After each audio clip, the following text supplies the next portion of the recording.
Bill पर दिया बयान। जेल में रहकर सरकार मुनासिब है क्या? विपक्ष लोगों को गुमराह कर रहा है। वो जेल से सरकार का विकल्प चाहते हैं। सदन में चर्चा नहीं चाहता है विपक्ष। हर हाल में संसद में बिल पास होगा, ये कहा अमित शाह ने। सदन बहस के लिए है, विरोध के लिए नहीं। कुछ सोचते थे जेल से सरकार चलाएंगे।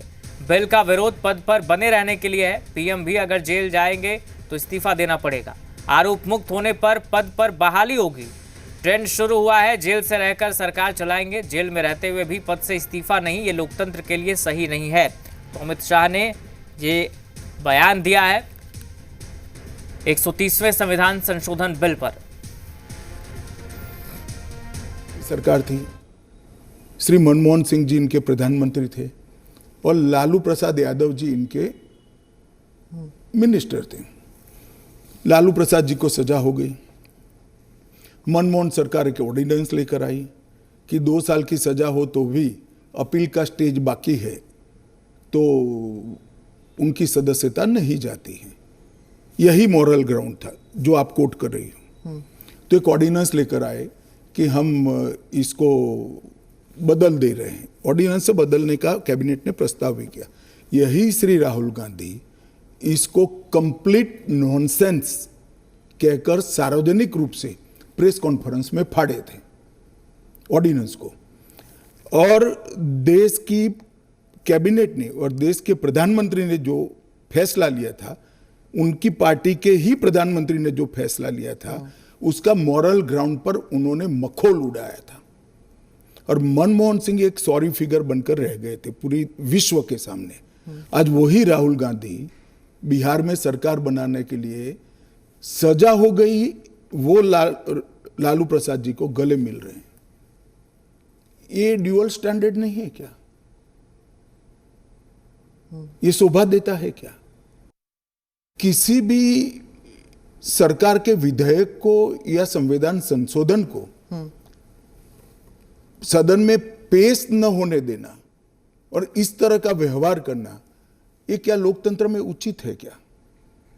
देश की पार्लियामेंट के दोनों सदन बहस के लिए है या शोरगुल और हल्ले के लिए है?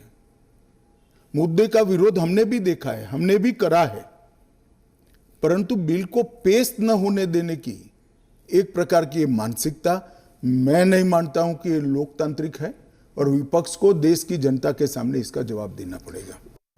इसमें 30 दिन तक जमानत का प्रावधान किया गया है। अगर फर्जी टाइप का केस है तो देश की हाई कोर्ट और सुप्रीम कोर्ट आंख मूंद कर नहीं बैठे हैं। किसी भी केस में हाई कोर्ट और सुप्रीम कोर्ट को जमानत देने का अधिकार है। अगर जमानत नहीं मिलती है तो आपको पद छोड़ना पड़ेगा। मैं एएनआई के माध्यम से देश की जनता को और पूरे विपक्ष को भी पूछना चाहता हूं, क्या कोई मुख्यमंत्री, कोई प्रधानमंत्री या कोई मंत्री जेल में रहकर सरकार चला सकता है क्या? इस देश के लोकतंत्र के लिए शोभारूप है क्या? और अगर 30 दिन के बाद जमानत मिल जाती है तो वो फिर से शपथ ले सकते हैं। हम multi party parliamentary democratic system में है।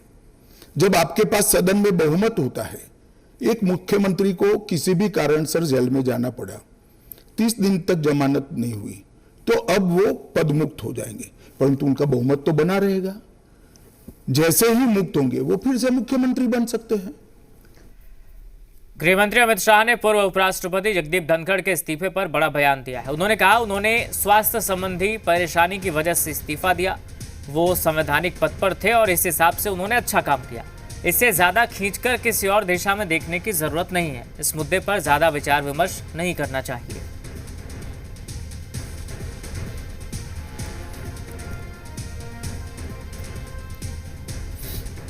धनखड़ साहब का इस्तीफे का पत्र स्वयं स्पष्ट है।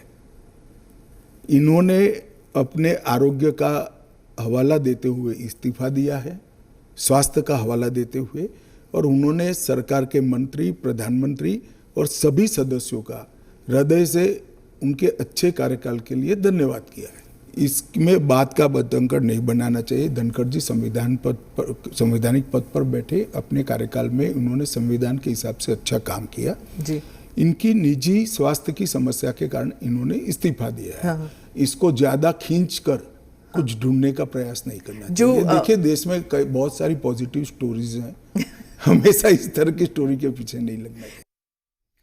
तो जगदीप धनखड़ ने स्वास्थ्य संबंधी समस्या का हवाला देते हुए इस्तीफा दिया है, तो इस मुद्दे को ज़्यादा खींचना नहीं चाहिए, ये कहा अमित शाह ने। उन्होंने कहा और भी कई चीज़ें हैं, पॉजिटिव चीज़ें जिस पर बात होनी चाहिए।